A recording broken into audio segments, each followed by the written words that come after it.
السلام علیکم ورحمۃ اللہ وبرکاتہ۔ چند سالوں بعد وطن واپسی پر جب میں نے اپنے والدین کے گھر پہنچی تو جو منظر دیکھا وہ میری آنکھوں کے سامنے یقین سے باہر تھا۔ والدہ بند کمرے میں بیمار پڑی تھی اور اپنے غم کو خاموشی میں سہ رہی تھی، اور والد صاحب باہر گلی میں صفائی کرنے میں مصروف تھے۔ گلی میں گزرنے والے لوگ ان پر ہنس رہے تھے، بھائی اور بھابھی ان کا مذاق کر رہے تھے۔ جیسے ہی میں والد کا ہاتھ پکڑ کر انہیں اندر لے کر جانے لگی، انہوں نے مجھ سے ایک ایسی بات کہی کہ میں دنگ رہ گئی۔ میرا نام سونیا ہے اور میں ایک عام سی لڑکی تھی۔ میری زندگی کے دن سکون سے گزر رہے تھے۔ میرے ساتھ ایک بھائی تھا اور ایک میں تھی۔ ہمارے ماں باپ ہماری اچھی تربیت کی تھی۔ بچپن میں ہماری بہت عزت ہوتی تھی۔ ہم جہاں بھی جاتے لوگ ہمارے ماں باپ کی تعریفیں کرتے تھے۔ ہمارے بابا بہت اچھے انسان تھے۔ انہوں نے اپنی ساری زندگی محنت کر کے عزت کمائی تھی، اور جب گھر سے باہر نکلتے تو ہر انسان ان کو سلام کرتا، اور ان کے چہرے پر ایک وقار تھا جس سے ان کی شان دیکھ کر لوگ خود بخود احترام کرتے۔ اسی طرح میری ماں بھی بہت نیک دل خاتون تھی۔ وہ قرآن شریف پڑھاتی اور پورا محلہ ان کی دینداری سے متاثر تھا۔ لوگ اپنے بیمار بچوں کو لے کر آتے تاکہ وہ دم درود کر دیں اور بچے ٹھیک ٹھاک ہو جائیں۔ اتنی زیادہ عزت ان لوگوں کی ہمارے گھر میں تھی۔ سکون تھا۔ بابا جان نے اپنا گھر بھی بنایا ہوا تھا اور کاروبار بھی کرتا۔ ہماری فیملی کو محلے میں ایک آئیڈیل فیملی کی طرح دیکھا جاتا تھا۔ لوگ ہماری مثالیں دیتے کہ دیکھو ان لوگوں کے گھروں میں کتنی محبت ہے، سب کتنی عزت سے رہتے ہیں۔ ہمارے گھر میں ہر چیز ترتیب سے ہوتی، صاف ستھری چادر بچھائی جاتی، اور ماں صبح اٹھ کر ہی قرآن پاک کی تلاوت کرتی اور ہمیں سکون محسوس ہوتا۔ ہمارے گھر میں کبھی لڑائی جھگڑا نہیں ہوتا تھا، سب ایک دوسرے کی خیر خواہی کرتے تھے۔ پھر ایک دن میرے ماں باپ نے میری شادی طے کر دی۔ میری عمر اس وقت کم تھی، لیکن ان کا یہ فیصلہ بالکل ٹھیک تھا، کیونکہ کم عمر بیوی اپنے شوہر کے دل پہ زیادہ راج کرتی ہے، اور میرے ساتھ بھی ایسا ہی ہوا۔ میرا شوہر اس دنیا میں اکیلا تھا، اس کا کوئی قریبی رشتہ دار بھی نہیں تھا۔ وہ میرے ساتھ بہت محبت سے پیش آتا۔ ہماری شادی ہوئی تو اس نے کہا کہ کچھ ہی دنوں بعد ہم باہر کے ملک شفٹ ہو جائیں گے۔ میں نے کبھی سوچا بھی نہیں تھا کہ میری زندگی اتنی بدل جائے گی۔ میرے شوہر کہتا تھا کہ باہر جا کر شروع کے کچھ سال بہت محنت کرنی پڑے گی، لیکن اس کے بعد ہمارے بچوں کی زندگی بہتر ہو جائے گی اور اطمینان سے رہیں گے۔ اس کے الفاظ میں محبت اور سچائی تھی، اس لیے میں نے اس کا ساتھ دیا۔ ہماری شادی کے 2 سال بعد میرے بھائی کی بھی شادی کر دی گئی۔ اس کی دلہن کا نام سائرہ تھا۔ وہ بھی بظاہر ایک اچھی انسان تھی۔ وہ ہمارے گھر میں آئی تو سب نے دل سے اس کا استقبال کیا، ویلکم کیا۔ بھائی کی شادی میں بہت مزہ آ گیا تھا۔ پورا گھر کھل اٹھا تھا۔ شادی کے دنوں میں دل ہی دل میں تھوڑی سی پریشان تھی، کیونکہ میں جانتی تھی کہ کچھ ہی دنوں میں مجھے باہر کے ملک جانا ہے، اور پھر واپس آنے میں پتہ نہیں کتنا وقت لگے گا۔ ہم لوگ خلیجی ممالک کی طرف نہیں جا رہے تھے، ہم یورپ جا رہے تھے۔ خلیجی ممالک میں تو پھر بھی جلدی واپس آ سکتے ہیں، لیکن یورپ سے واپسی میں کافی مسئلہ بن جاتا ہے۔ یہ بات سوچ کر میں کچھ دکھی بھی تھی، لیکن یہ سچ بھی تھا کہ میرے شوہر میرے ساتھ کام کرنے میں میری زندگی بہتر ہو جائے گی، اور ہمارے بچوں کی پرورش بہتر ماحول میں ہوگی۔ اس لیے اگرچہ دل میں تھوڑی سی گھبراہٹ محسوس کر رہی تھی، لیکن باہر سے سب کچھ نارمل رکھنے کی کوشش کرتی رہی۔ میں شادی کے دنوں میں اپنے ماں باپ کو غور سے دیکھتی رہتی اور سوچتی تھی کہ پتہ نہیں کب ان کو ملاقات ہوگی، اور یہ بھی تسلی تھی کہ بھائی اور بھابھی ان کا خاص خیال بھی رکھیں گے۔ میرے بابا نے ہمیشہ ہمیں مضبوط بننا سکھایا تھا، اور ماں نے دین کی روشنی میں زندگی گزارنے کا طریقہ بتا دیا۔ اس لیے مجھے ان پر مکمل بھروسہ تھا۔ میں جب باہر جانے لگی تو میری ساری توجہ اپنے خاندان پر تھی۔ میں نے اپنے والدین کو چھوڑ دیا جا رہی تھی، لیکن مجھے یقین تھا کہ وہ محفوظ ہیں۔ بھائی بھی اچھا تھا اور سائرہ ابھی تک اچھی لگ رہی تھی۔ میں نے ایئرپورٹ پر قدم رکھا تو میری بھابھی مجھے چھوڑنے آئی تھی۔ میں نے ان دونوں کے ہاتھ پکڑ کر کہا تھا کہ میرے امی ابو آپ لوگوں کے حوالے ہیں، آپ نے ان کا خاص خیال رکھنا ہے اور اس گھر کو جوڑ کے رکھنا ہے۔ سائرہ نے مسکرا کر کہا، صرف تمہارے امی ابو نہیں، میرے بھی تو امی ابو ہیں۔ ان کے الفاظوں نے مجھے بہت مطمئن کر دیا۔ میں نے دل میں شکر ادا کیا اور خوشی خوشی روانہ ہو گئی۔ میں جاتے ہوئے یہ سوچ رہی تھی کہ ماں باپ کا خیال رکھا جائے گا یا نہیں، لیکن مجھے یقین یہ بھی تھا کہ کچھ زیادہ ہی تو اللہ بہتر کرے گا۔ میرے والدین بیمار بھی نہیں تھے، وہ اپنا خیال خود بھی رکھ سکتے تھے۔ اسی امید پر میں نے اپنے شوہر کا ساتھ پکڑا اور دونوں سفر پر روانہ ہو گئے۔ اس دن دل میں ہزاروں فکریں تھیں، لیکن شوہر کے چہرے پر بھروسہ تھا۔ اس نے میرا ہاتھ تھام کر کہا تھا، کچھ بھی ہو جائے ہم مل کر زندگی گزاریں گے۔ میں نے دل سے اس کی بات کو مان لیا۔ یہی میری زندگی کی وہ سب سے اہم گھڑی تھی جب میں ایک نئے سفر پر روانہ ہوئی اور پیچھے ایک پوری دنیا چھوڑ آئی، جس میں میرے ماں باپ، میرے بہن بھائی اور وہ گھر تھا جس سے میں محبت بسی ہوئی تھی۔ ہم لوگ جب ایئرپورٹ پہنچے تو ایک نئی دنیا میں قدم رکھا۔ ہر چیز نئی تھی، زبان، جگہ، ماحول، سب کچھ بدل گیا۔ جہاں پہلے ہماری زندگی میں آرام تھا، اب محنت کی ضرورت تھی۔ جو خوشیاں دل میں تھیں اور جن خوابوں کے سہارے ہم یہاں آئے تھے، ان خوابوں تک پہنچنے کے لیے سفر کٹھن تھا۔ ہم دونوں ایک چھوٹے سے اپارٹمنٹ میں رہنے لگے۔ گھر کو سیٹ کرنا مشکل تھا کیونکہ ہر چیز مہنگی لگتی تھی، لیکن دل میں یقین تھا کہ ایک نہ ایک دن سب سیٹ ہو ہی جائے گا۔ شوہر نے فوراً سے نوکری شروع کر ڈالی تھی اور وہ صبح سویرے نکل جاتا اور شام تک کام کرتا رہتا۔ میں بھی گھر میں بیٹھ کر ایک لمحہ ضائع نہ کرتی۔ زبان سیکھنے کی کوشش بھی کی تھی اور ایک چھوٹے ریسٹورینٹ میں برتن دھونے کے لیے کام مل گیا۔ یہ کام مشکل تھا اور ہاتھوں میں چھالے پڑ جاتے، لیکن میں ہر روز اپنے دل کو تسلی دے کر کام کرتی کہ یہ زندگی اتنی کا ایک حصہ ہے جس کا نام جد و جہد ہے، اور جد و جہد کے بغیر کامیابی نہیں ملتی۔ ہم نے ایک دوسرے کا ساتھ کبھی نہیں چھوڑا۔ وہ تھکا ہارا واپس آتا تو میں اس کے لیے کھانا تیار رکھتی تھی۔ ہم دونوں ایک دوسرے کی تھکن چہرے سے ہی پڑھ لیتے تھے اور ایک مسکراہٹ سے ایک دوسرے کو حوصلہ دیتے۔ شروع میں کچھ قرضہ بھی ہو گیا، لیکن یہاں کی زندگی میں پیسہ بہت تیزی سے خرچ ہوتا ہے۔ بل آتے تھے، مکان کا کرایہ ہوتا تھا اور سامان بھی آہستہ آہستہ ہی پورا ہوتا تھا۔ کبھی کبھی میں سوچتی تھی کہ کیا ہم نے صحیح فیصلہ کیا ہے، لیکن پھر اپنے والدین کی دعائیں یاد آتی اور دل میں سکون سا اتر جاتا۔ وقت کے ساتھ ساتھ میں نے بھی ایک کلیننگ کمپنی میں کام شروع کر دیا تھا۔ یہ کام بھی کسی سے کم نہیں تھا۔ صبح 6 بجے نکلتی اور کبھی شام کے 6 بجے یا 7 بجے جاتے تھے۔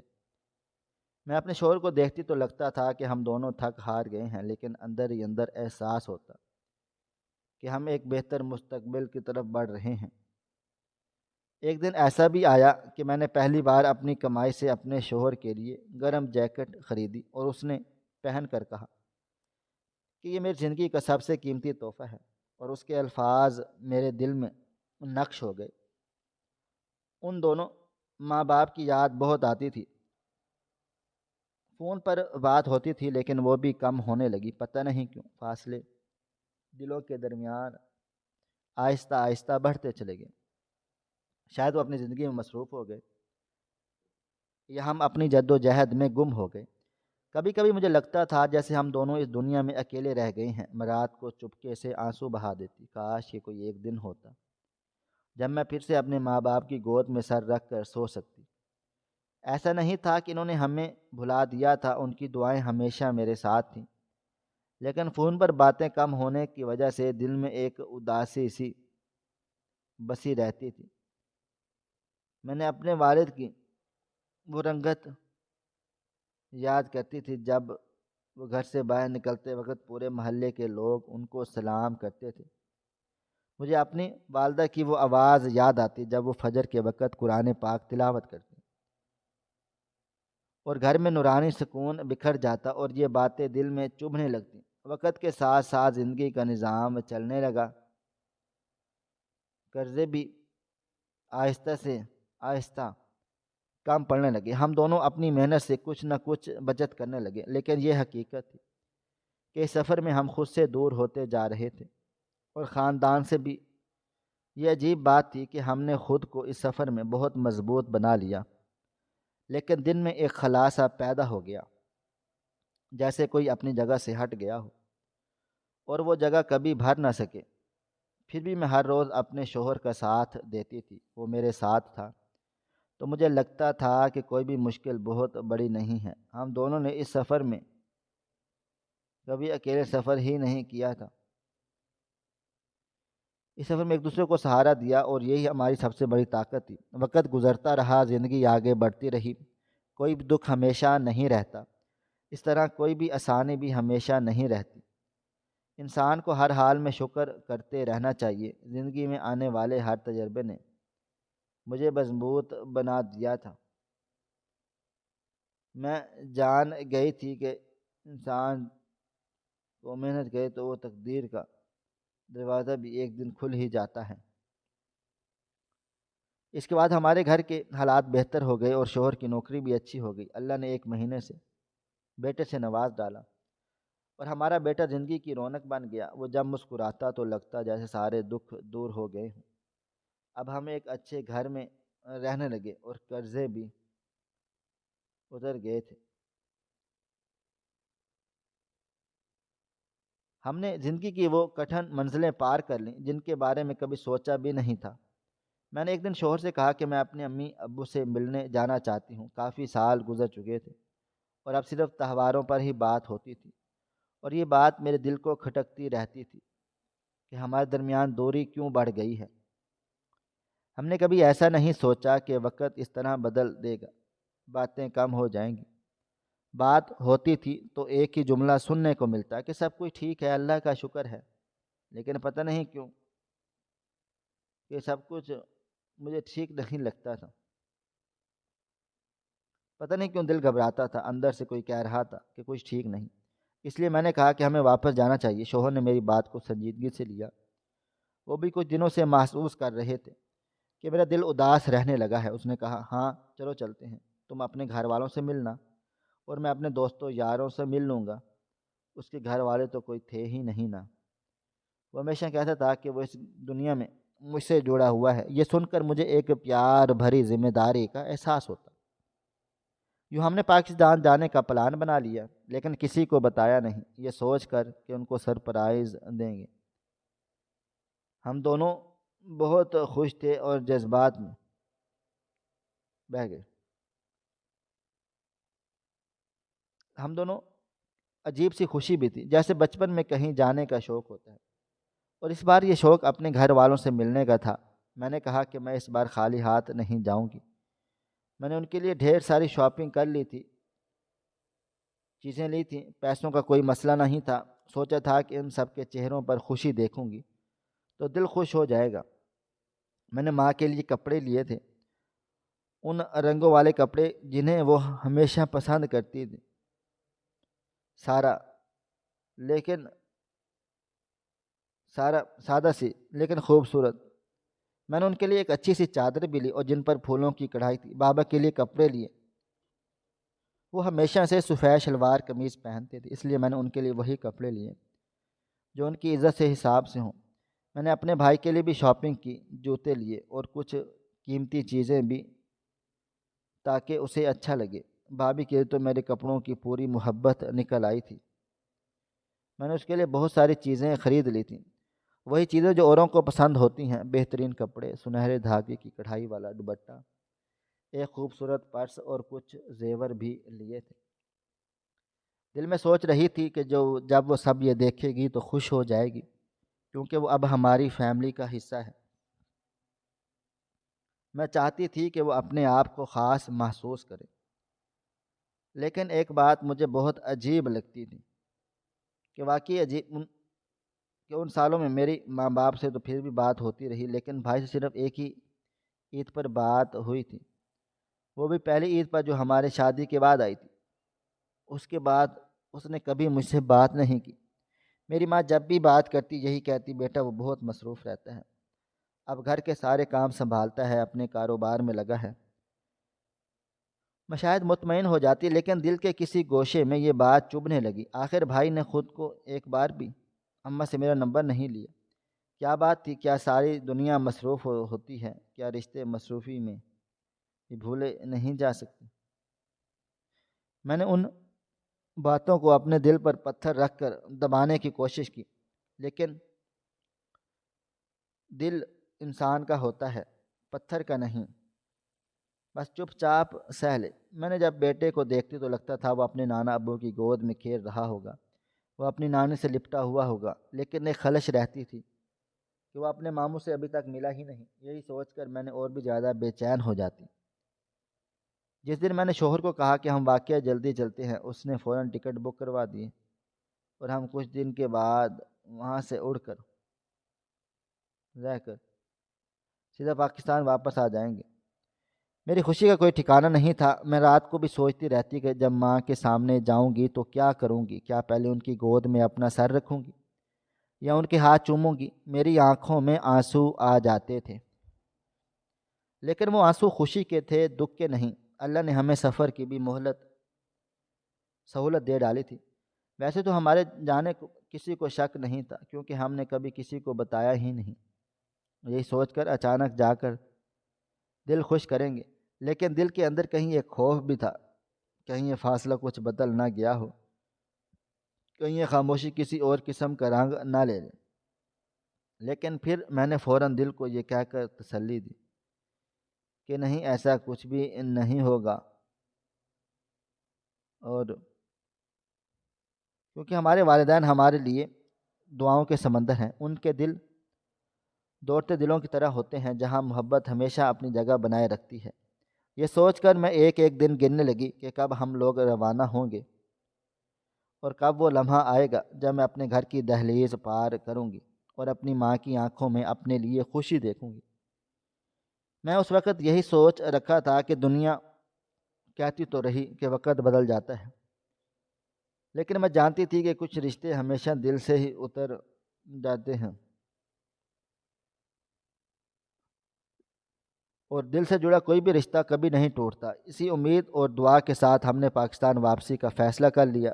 جلد ہی وہ دن آنے والا تھا جب ہمیں اڑان بھرنی تھی اور میں اپنے وطن کی مٹی میں دوبارہ سلام کہنا چاہتی تھی، اور میں اپنے وطن کی مٹی کو، یہ سفر میرے لیے بھی میرے گھر واپس جانے کا نہیں تھا، بلکہ میرے دل کی ایک ادھوری دعا کی تکمیل کا سفر تھا۔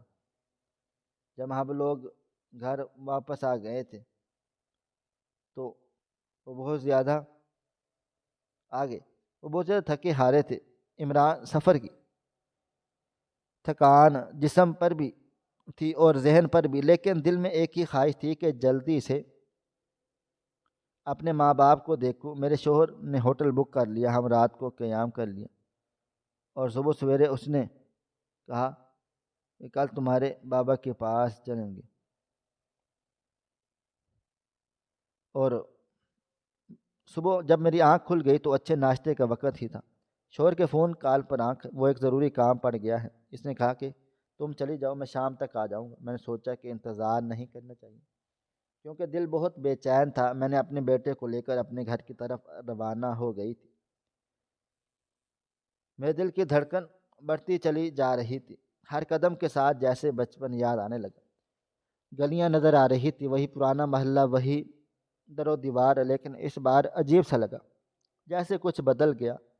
میری آنکھیں نم ہو گئی، میں خوشی کے آنسو تھے، یہ سوچ کر ہی کہ برسوں بعد ان راستوں پر چل رہی ہوں۔ جب میں اپنی گلی میں پہنچی تو میری نظر ایک آدمی پر پڑی جو گلی میں جھاڑو لگا رہا تھا، اس کا منہ دوسری طرف تھا۔ میں دل میں سوچنے لگی کہ یہ کون پاگل ہے جو اس وقت گلی میں جھاڑو لگا رہا ہے اور مٹی اڑا کر سب کو بیمار کر رہا ہے۔ شاید باہر کے ملک سے میں آئی تھی، اس لیے مجھے یہ مٹی کچھ زیادہ ہی بری محسوس ہو رہی تھی۔ باہر کی صاف ہوا اور یہاں کی گرد آلود فضا میں بہت فرق تھا۔ خیر میں نے اس کی طرف زیادہ دھیان نہ دیا اور آگے بڑھ کر میں گھر کے دروازے کے پاس پہنچی تو دل کی دھڑکن اور بڑھ گئی، جیسے کوئی اندر جانے سے روک رہا ہو، مگر شوق اور محبت نے وہ رکاوٹ ختم کر دی۔ میں نے دروازہ کھولا تو گھر کے اندر سے خالی خالی لگا۔ وہ رونق اور وہ چہل پہل کہیں نظر نہ آئی۔ ہر طرف سے عجیب سی بو آ رہی تھی، ایسا لگتا تھا جیسے کوئی بہت بڑا عرصہ ہو گیا ہو یہاں کسی نے صفائی نہ کی ہو۔ دل میں سوچنے لگی، آخر ایسا کیسے ہو سکتا ہے؟ میری ماں باپ کی حالت ایسی ہو گئی۔ میں نے بیٹے کو سنبھالا اور آہستہ آہستہ ماں کے کمرے کی طرف چل پڑی۔ جب میں نے کمرے میں قدم رکھا تو سامنے کا منظر دیکھ کر جیسے میرے قدم زمین میں دھس گئے۔ ماں بستر پر لیٹی تھی، ان کی حالت بہت خراب تھی، کپڑے میلے تھے اور ان کا چہرہ زور سے نلی ہو گیا تھا اور آنکھیں اندر کو دھنس گئی تھی۔ وہ مجھے دیکھ کر حیران بھی ہوئیں اور خوش بھی، لیکن ان کے چہرے پر خوشی سے زیادہ غم اور تھکاوٹ تھی۔ کمرے کی حالت دیکھ کر میں مزید حیران ہو گئی۔ وہاں وہ سب کچھ غائب تھا جو ہم چھوڑ کر چلے گئے تھے۔ یہاں پرانی چارپائی پڑی تھی، کپڑے کے پردے پر مٹی جمی تھی، وہ LED بھی غائب تھی جو ہم نے شادی کے وقت لے کر دی تھی۔ AC بھی نہیں تھا۔ کمرے میں ایک عجیب سی بدبو پھیلی تھی، جیسے کوئی پرانا کمرہ ہو، جیسے کوئی بہت دنوں سے جھاڑا نہیں گیا ہو۔ کمرے کے ایک کونے میں پرانی روٹی رکھی ہوئی تھی اور ایک پرانے گلاس میں پانی تھا، وہ بھی بدلنے کے قابل نہیں تھا۔ میں نے ماں کے قریب جا کر پوچھا، یہ سب کیا ہو گیا ہے؟ آپ نے مجھے کیوں نہیں بتایا؟ آپ بیمار ہو تو بتایا کیوں نہیں؟ ماں کی آنکھوں سے آنسو بہنے لگے۔ انہوں نے کہا، تمہیں کیا بتاتے، تم پردیس میں تھی، اپنے بھائی کی زندگی سے محروم، تمہیں کیا بتاتے؟ میں نے کہا کہ کیا بتاتے، کیا ہو گیا ماں؟ کچھ نہیں بتایا، وہ بس روتی رہی۔ میں نے بیٹے کو ان کے پاس بٹھایا تو وہ اس پر ہاتھ پھیرنے لگی، لیکن ان کی آنکھوں میں ایک عجیب سی چمک آئی کہ جیسے برسوں کی جدائی کے بعد اپنا خون سامنے دیکھ کر دل کو کچھ سکون ملا۔ میں نے دیکھا کہ ماں کی حالت ایسی تھی کہ وہ بستر سے اٹھ بھی نہیں سکتی تھی اور بس بیٹھ کر اپنے دکھوں کو برداشت کر رہی تھی۔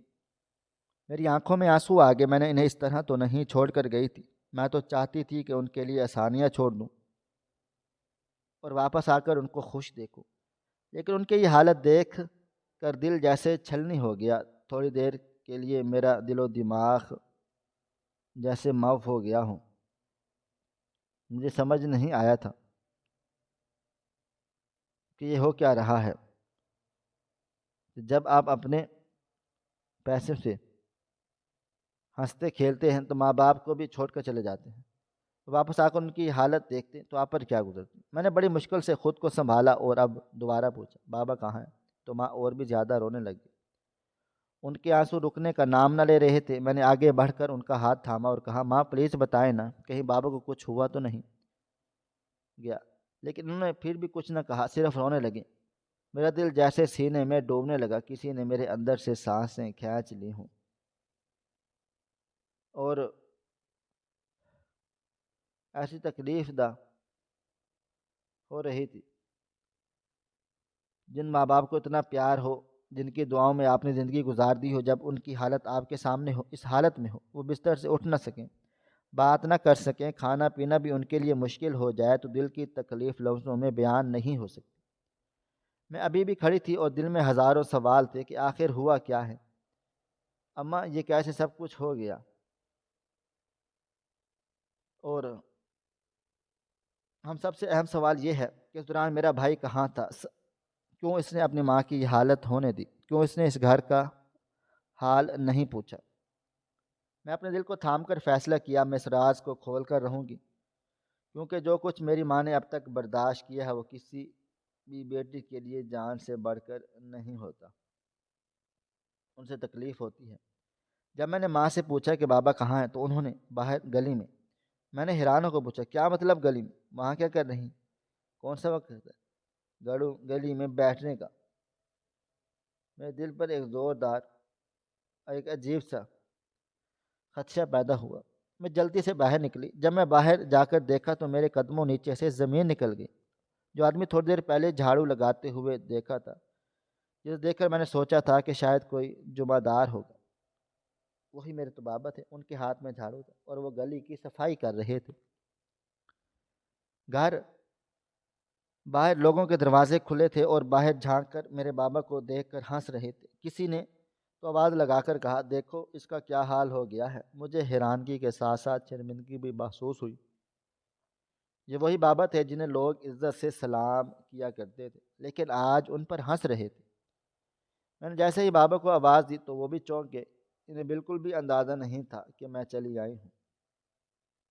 انہوں نے فوراً سے جھاڑو ایک طرف رکھا اور میرے پاس آئے۔ ان کی آنکھوں میں حیرانی اور خوشی دونوں تھی۔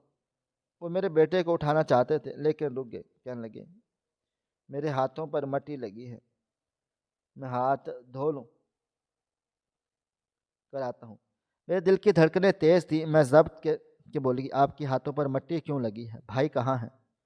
آپ یہ سب کیوں کر رہے ہیں؟ یہ آپ کا کام نہیں ہے۔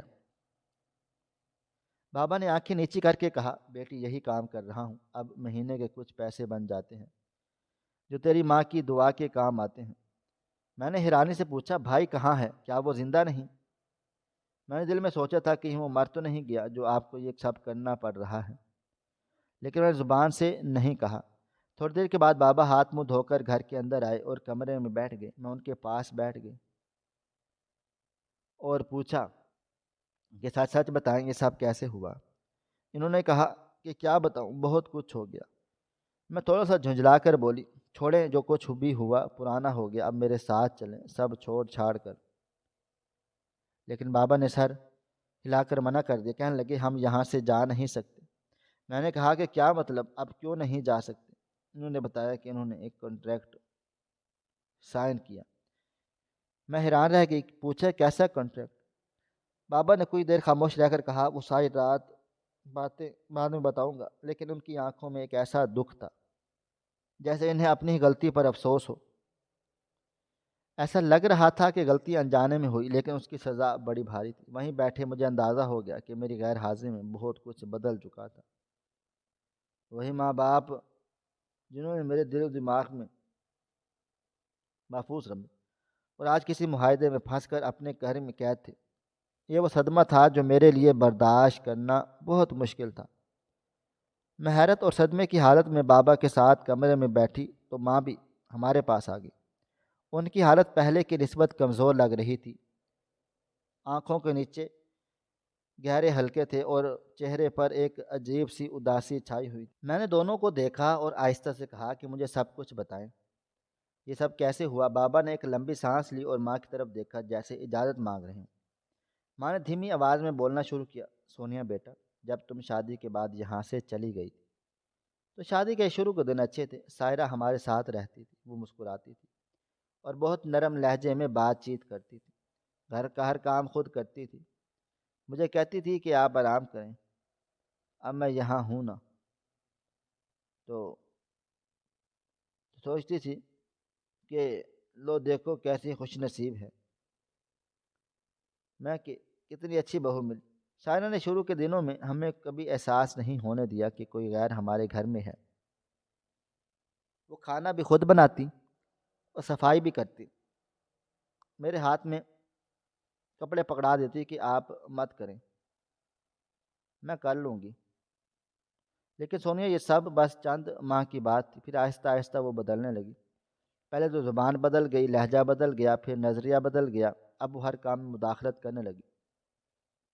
ایک دن کہنے لگی کہ آپ لوگ بہت پرانے خیالات والے لوگ ہیں، گھر میں یہ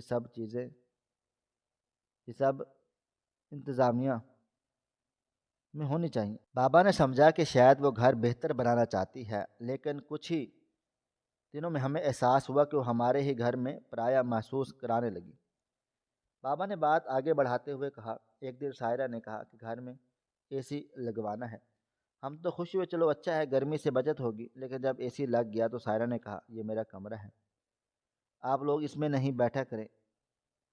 ہم نے سوچا کہ چلو خیر ہے، بہو جوان ہے، اس کا حق ہے، لیکن آہستہ آہستہ اور اس نے کمرے کی ہر چیز اپنے نام لینا شروع کر دی۔ ایک دن میری الماری کھول کر کہنے لگی یہ کپڑے آپ کو نہیں جچتے، میں لے کر جا رہی ہوں، میں نے اپنے کام میں استعمال کر لوں گی۔ میں نے پوچھا کہ کیوں ایسا کر رہی ہو، تو کہنے لگی یہ گھر اب میرا ہے اور گھر کی چیزیں میری مرضی سے استعمال ہوں گی۔ یہ سب سن کر میرے دل پر ایک چوٹ پڑ گئی تھی۔ بابا کی نظریں شرمندگی سے جھکی تھی۔ ماں نے آہستہ سے کہا سائرہ نے سب کچھ بدل دیا، گھر کے برتن تک الگ کر دیے، ہمیں پرانے ٹوٹے ہوئے برتن دیے گئے تاکہ یہ لوگ کافی ہیں۔ میں نے کہا کچھ بھی نہیں ہوتا، پرانے برتن بھی چل جائیں گے، لیکن سائرہ کی حرکتیں یہیں تک نہیں رکیں۔ وہ ہم سے گھر کے سارے کام کاج کروانے لگی، غسل خانے کی صفائی سے لے کر کپڑے دھلائی دھونے تک۔ جب اس کا دل کرتا تو بات کرنے کا انداز بدل جاتا اور کہتی کہ تم لوگ میرے غلام ہو، تم نے کبھی اپنے بچوں کو خوشیاں نہیں چاہی، تو اب یہ سب کچھ سہنا پڑے گا۔ بابا جان نے آہستہ آہستہ کہا تھا۔ ایک دن میں نے بات کرنے کی کوشش کی کہ سائرہ بہن سے کچھ نرمی سے بات کرو۔ اس نے کہا کہ تم لوگ میرے شوہر کے گھر پر ایک بوجھ ہو، تم نے کبھی اپنا گھر نہیں سنبھالا، اب میری زندگی بھی خراب کرنا چاہتے ہو۔ بابا نے افسردہ ہو کر کہا میں نے پوچھا یہ سب تمہیں کس نے سکھایا؟ سائرہ نے کہا میں اب سیکھ گئی ہوں کہ کس طرح زندہ رہنا ہے۔ پھر اس نے دیکھا کہ ہم دونوں بوڑھے ہو رہے ہیں تو اس نے گھر کا ہر حصہ اپنے قبضے میں لینا شروع کر دیا۔ 12 سال کے اندر اندر ہمیں اس گھر میں کوئی بھی چیز نہیں رہنے دی۔ سونیا، میری آنکھوں میں آنسو آ گئے جب ماں نے کہا کہ میں بیمار ہونے لگی، دوا کے پیسے نہیں تھے۔ سائرہ نے کہا میرے بچے پہلے سے، پھر میں تمہاری دعا۔ میں نے کہا کہ ٹھیک ہے، مجھے دعا کی نہیں تیری ہمدردی کی ضرورت ہے، لیکن وہ کہنے لگی کہ یہ سب ڈرامے نہ کرو۔ آہستہ آہستہ میری حالت خراب ہو گئی۔ ایک دن میں بستر پر پڑ گئی اور اٹھ نہ سکی۔ بابا نے کہا کہ اب میں نے کام ڈھونڈا ہے ذمہ داری کا۔ بیٹی یہ سب میری عمر میں بڑا عجیب تھا، لیکن میرے پاس کوئی راستہ نہیں تھا، کوئی روزگار، کوئی سہارا نہیں تھا، کوئی مددگار نہیں تھا۔ میں لوگوں کی گلیوں میں جھاڑو لگانا شروع کر دیا تاکہ کسی کی نظروں سے تو پیسے چلے آئیں اور دوائیاں لے سکوں۔ جب میں گلیوں میں جھاڑو لگا رہا ہوتا تو لوگ دیکھ کر حیران ہوتے، کبھی سوچتے اور کبھی ہنس کر کہتے کہ دیکھو جس کی بیٹی پڑھ لکھ کر باہر گئی تھی آج اس کا باپ سڑکوں پر جھاڑو لگا رہا ہے۔ میں اپنے اندر ہی اندر ٹوٹتا جا رہا تھا، لیکن چہرے پر ایک مسکراہٹ رکھنے کی کوشش کرتا تھا۔ شام کو آ کر اپنی بیمار بیوی کے پاس بیٹھتا، وہ کہتی تھی کہ تم اپنے آپ کو کیوں تکلیف دے رہے ہو؟ میں نے اسے کہا کہ اگر میں نہ کروں گا تو ہم زندہ نہیں رہ سکتے۔ ماں نے آنسو پونچھتے ہوئے کہا جب سائرہ کے پاس پہلی مرتبہ اپنے حالات بتائے تو اس نے کہا تھا کہ یہ سب تمہاری قسمت میں ہے، تم لوگوں نے ہماری خدمت کی بجائے ہمیشہ ہمارے فیصلوں میں دخل اندازی کی، اب بھگتو۔ سونیا، وہ اپنے دل میں نہ جانے کس دشمنی سے بھر گئی تھی، نہ جانے کس چیز کا دکھ اسے ہمارے لیے اتنا سخت بنا دیا تھا۔ میں ان کی باتیں سن رہی تھی اور میرا دل کسی پتھر کی طرح بیٹھ رہا تھا۔ ماں نے سر جھکا کر کہا کہ ہم سے غلطی ہوئی، ہم نے سائرہ پر زیادہ بھروسہ کیا۔ وہ پہلے دنوں میں بہت اچھی تھی، لیکن جیسے جیسے اسے پاور ملی وہ ویسے ہی بدل گئی، اور ہم نے معاہدے پر دستخط کیے تھے جو وہ سامنے لائی تھی، جس میں لکھا تھا کہ ہم اب اس گھر کی کسی چیز پر حق نہیں رکھیں گے، ہمیں بس چھت اور خوراک ملے گی۔ بابا نے افسوس سے کہا کہ ہم نے اسی پر اعتبار کیا، وہ ہماری بہو ہے، ہمیں دھوکہ نہیں دے گی، لیکن یہ ہماری زندگی کی سب سے بڑی غلطی تھی جس کی سزا ہم آج بھی بھگت رہے ہیں۔ اب تم آ گئی ہو تو دل کو کچھ سکون مل گیا ہے، لیکن سونیا ہم سے یہاں سے جا نہیں سکتی، یہ گھر اب سائرہ کے نام پر ہے۔ ہم اپنا حق ساری زندگی کی تھکن اور مجبوری میں اس کے حوالے کیا۔ میں خاموشی سے بیٹھی تھی، دل ایک بوجھ بن کر سینے میں اتر گیا۔ ماں کی حالت ایسی تھی کہ اٹھ بھی نہیں سکتی تھی اور بابا کو دیکھ کر لگ رہا تھا جیسے انہوں نے اپنے اندر کی ساری امیدیں کسی کنویں میں ڈال دی ہوں۔ یہ وہ بدترین لمحہ تھا کہ جب مجھے احساس ہوا کہ کبھی کبھی ہم سمجھتے ہیں کہ ہم اپنے پیاروں کو سنبھال کر جا رہے ہیں، لیکن حقیقت میں ہم انہیں چھوڑ کر جا رہے ہوتے ہیں، اور کچھ جانے والوں کے بعد آنے والوں ان کی دنیا توڑ دیتے ہیں۔ ماں نے دھیمی آواز میں کہا، اب جو ہونا تھا وہ تو ہو گیا، وہ وقت گزر گیا، وہ لوٹ کر نہیں آئے گا، لیکن شاید تمہارے آنے سے کچھ بدل جائے گا۔ میں نے دل میں ایک فیصلہ کیا، چاہے کچھ بھی ہو، میں اپنے ماں باپ کو اس حالت میں چھوڑ کر نہیں جاؤں گی۔ ان کی اس بے بسی کو میں نے اپنی زندگی کا مقصد بنا کر بدلوں گی۔ سائرہ نے جو کچھ کیا وہ بہت بڑا ظلم تھا، لیکن اب میں ان ظالم لمحوں کے سامنے ڈٹ کر کھڑی ہو گئی ہوں گی۔ یہ سب سن کر میں نے دونوں کے ہاتھ تھامے اور دل ہی میں ایک وعدہ کیا کہ اب یہ درد میرا ہے اور میں اس کہانی کو بدل کر دکھاؤں گی۔ ظاہر ہے بیٹی ہونے کے ناطے تو یہی سوچا تھا کہ جب میرے ماں باپ کا یہ حال کر دیا گیا ہے، ان کو محبت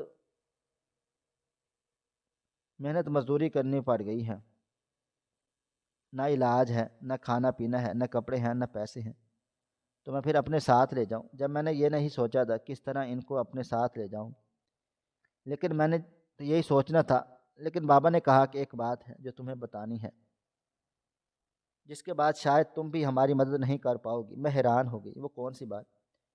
بابا نے اپنی ٹانگ سیدھی کی اور ایک لمبی سانس لی۔ ان کے چہرے پر ایک عجیب سا سکوت تھا، جیسے وہ کسی پرانی راگ سے آگ دوبارہ جلانے کی کوشش کر رہے ہوں۔ اٹھ کر تھوڑا پانی پیا اور پھر آہستہ آواز میں کہانی کا وہ حصہ شروع کیا جس نے زندگی میں بدل کر رکھ دی تھی۔ سونیا بیٹا، ایک رات ہماری زندگی میں ایسی بھی آئی جو کبھی بھلائی نہیں جا سکتی۔ تمہاری ماں کی حالت دن بدن بگڑتی جا رہی تھی۔ ڈاکٹر نے کہا دوائی اگر فوراً نہ دی گئی تو ان کی جان کو خطرہ ہے۔ میری جیب میں 1 روپیہ بھی نہیں تھا۔ میں نے دروازے کھٹکھٹائے، ہر شخص سے مدد مانگی، لیکن سب کے دل پتھر کے تھے۔ کوئی نہیں جانتا تھا جب انسان مدد کا طالب ہوتا ہے تو یہی معاشرہ اسے کس طرح سے چھوڑ دیتا ہے۔ میں نے آخری امید اپنے بیٹے سے لگا لی تھی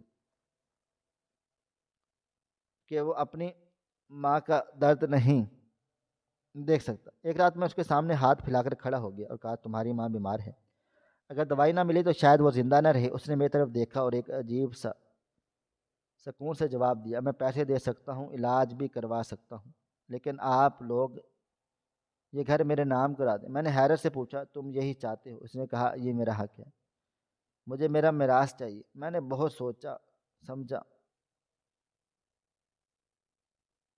لیکن اس لمحے میں ہمارے سامنے 2 راستے تھے، ماں کی جان بچانا یا گھر کو۔ ہم نے ماں کی زندگی کو ترجیح دی۔ سائرہ نے کاغذات لے کر آئی اور کہنے لگی جلدی دستخط کر دیں۔ ہم اس کے کہنے پر دستخط کرنے جا رہے تھے کیونکہ ہماری فکر صرف ایک تھی، تمہاری ماں کو دوا مل جائے۔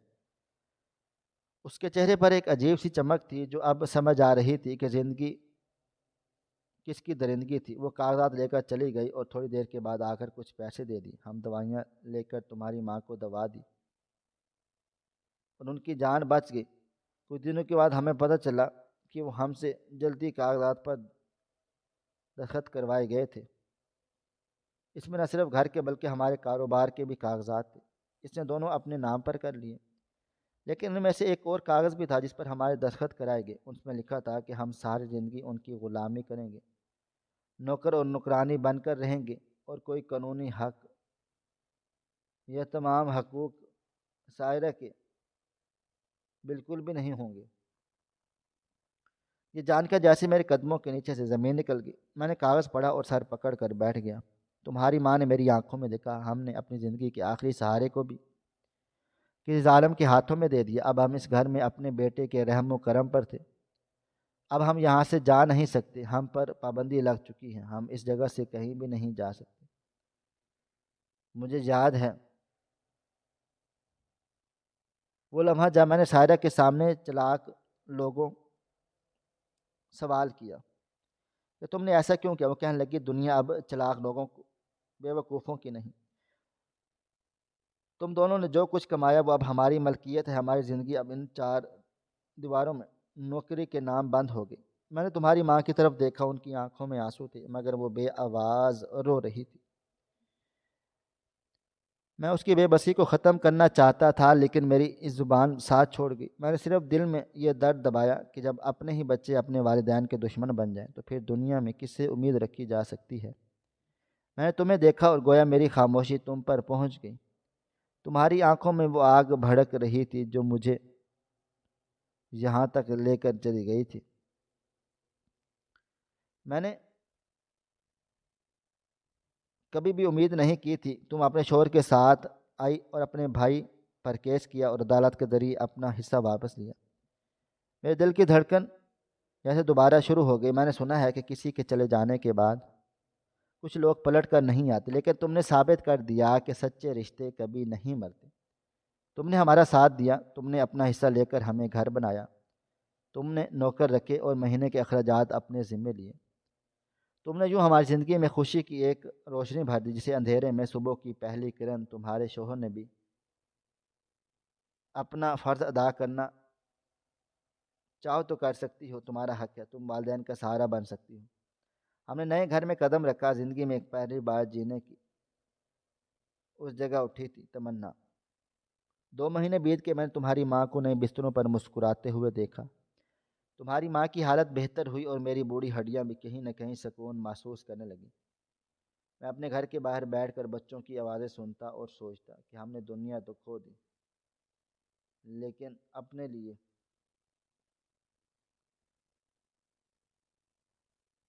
پھر سے جنت بنا لی۔ لیکن دنیا کا نظام عجیب ہے، اللہ تعالیٰ نے ہر ظلم کا ایک حساب کتاب رکھا ہے۔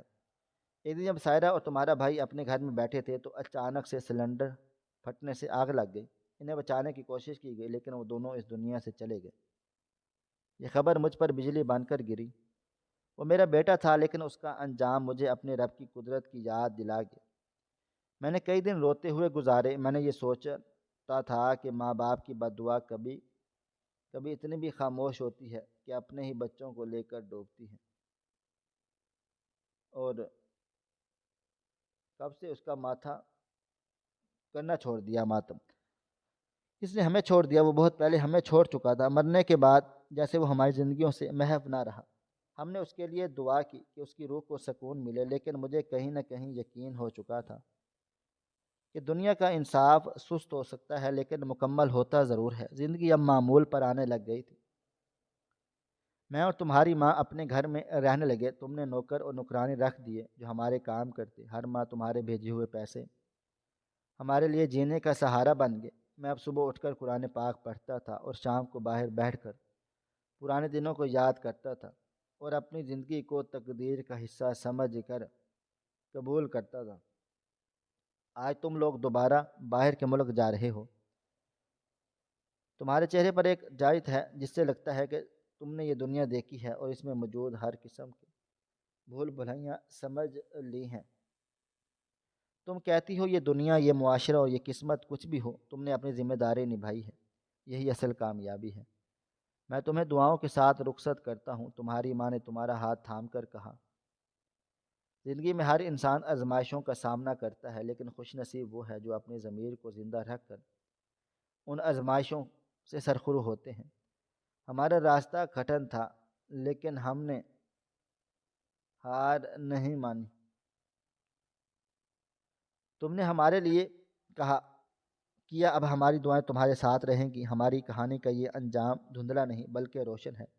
ہم نے اپنا گھر پھر سے پایا، اپنا مقام پھر سے حاصل کیا اور اپنی تھکی ہوئی ہڈیوں کو سکون دینے کا راستہ ڈھونڈ لیا۔ تم اب جا رہی ہو لیکن واقعی کہیں نہ کہیں تمہاری کہانی ابھی ختم نہیں ہوئی۔ یہ دنیا ایک سفر ہے اور ہم سب مسافر ہیں، کبھی اپنے گھر واپس آنے والے، کبھی پھر سے نکل جانے والے۔ اللہ تعالیٰ نے ہر آزمائش کے بعد سہولت بھی رکھی ہے اور ہر تاریک رات کے بعد روشنی بھی۔ یہی زندگی ہے، یہی آزمائش ہے اور یہی رحمت کا راستہ بھی۔ اور سونیا، تم نے یہ راستہ ثابت کر دیا کہ بیٹی وہ بھی ماں باپ کا ہاتھ تھامتی ہے تو جنت میں جگہ بن جاتی ہے۔ تم نے ہماری زندگیوں کو عزت دے ڈالی، ہمارے آنسوؤں کو مسکراہٹ میں بدل ڈالا۔ اب ہم آخری سانسوں تک تمہارا ذکر اور تمہاری نیکیوں کی گواہی دیتے رہیں گے۔ اس کہانی کا مقصد صرف یہ ہے کہ دنیا میں جب بھی دل ٹوٹے تو امید کو ٹوٹنے نہ دیا جائے۔ رشتے جوڑنے والے ہوتے ہیں، توڑنے والے نہیں۔ اور بیٹیاں کبھی کبھی بیٹوں سے بڑھ کر باپ بن جاتی ہیں۔ ناظرین، ویڈیو پسند آئی ہو تو ویڈیو کو لائک کریں، شیئر کریں اور ہمارے چینل کو سبسکرائب کریں۔ شکریہ۔ اللہ حافظ۔